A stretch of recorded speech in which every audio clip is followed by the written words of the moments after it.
Hi, hello, welcome back to my channel, Govind, English teacher.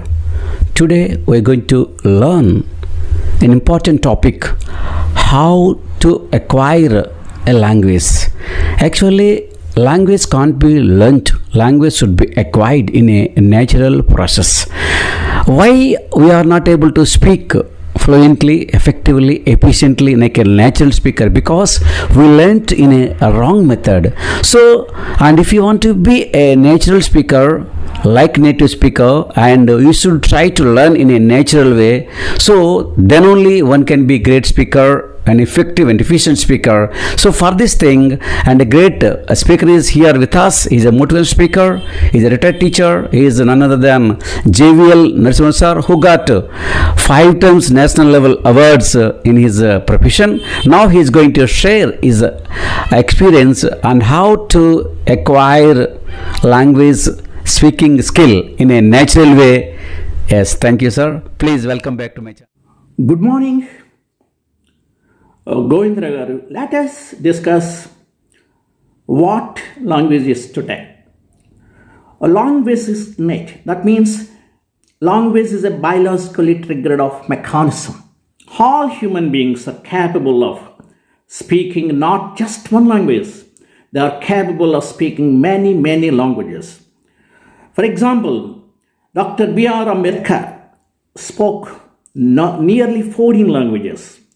He spoke not only Indian languages, but also spoke European languages like French, Dutch, and some other languages. Even our Prime Minister, Dr. P.V. Narasimha Rao, was a scholar of 14 languages, including computers. Our Prime Minister, late Prime Minister Srimati Indira Gandhi, spoke nearly 14 languages, including some foreign languages. So, all human beings are capable of speaking not just your mother tongue, but many languages. But what we need is just inspiration. What we need is the need, and what we need is some guidance. If you have all these qualities, all human beings are capable of learning many languages. Not only learning many languages, they are capable of speaking many languages. It is nothing to be related with intelligence. Even a dunce can speak 1 or 2 or 3, 4 languages if he lives in the border areas. Because of his necessity, he starts speaking many languages. So, unless we know the properties or characteristics of a language, you can't speak them.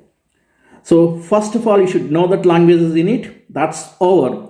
The second one is language is arbitrary. Arbitrary means we cannot say why a certain dog is called dog, why a certain thing is called table, why a certain word is called table in English or something in other language. So it is just arbitrary system. So we have to learn it arbitrarily.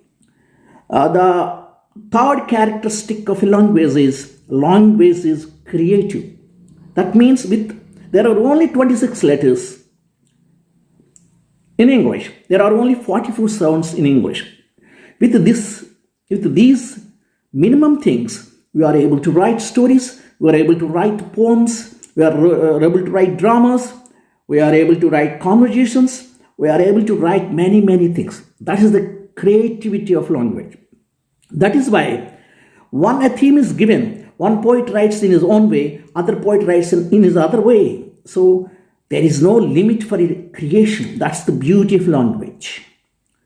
So if you know its creativity, you become creative because you are also endowed with the creative properties of language. That is the nature's gift, or you may think it may be God's gift. Whatever it is, it's a gift from nature or God. You have to utilize it.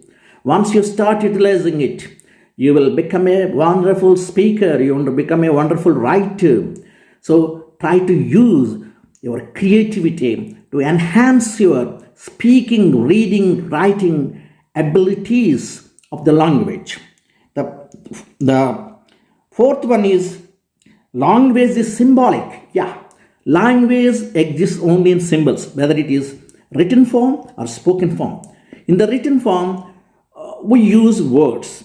Words consist of letters. But in speech, we use, of course, words. Words consist of syllables. Syllables consist of phonemes. A phoneme is called the minimal distinct sound because we cannot divide the phoneme.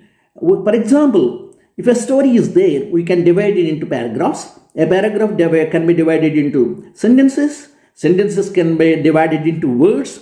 Words can be divided into syllables. And syllables can be divided into phonemes.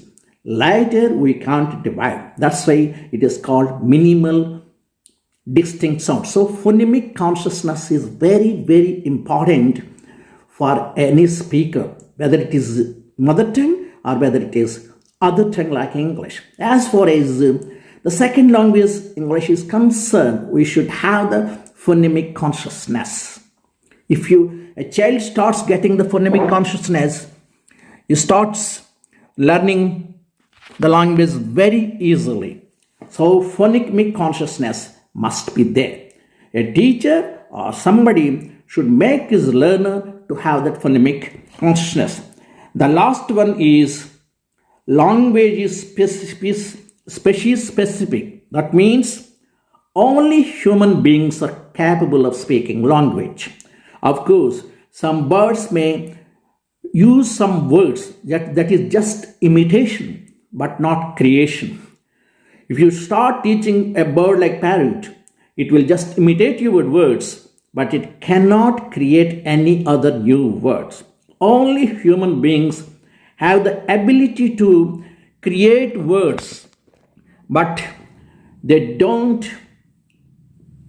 need to imitate sentences or something else. So far in the behavioristic theory, they thought that human beings only imitate the sentences. No, it is not imitation, it is creation. Once you learn that language is creative, you start creating it. So I advise the learners to use language creatively because you have that creative power. Use it. You may not write great poems, but you can use language creatively for your many purposes, for while making a speech or while writing a story or even while speaking to someone else. If you are creative, you will get a wonderful response from other things or other passes. With this, I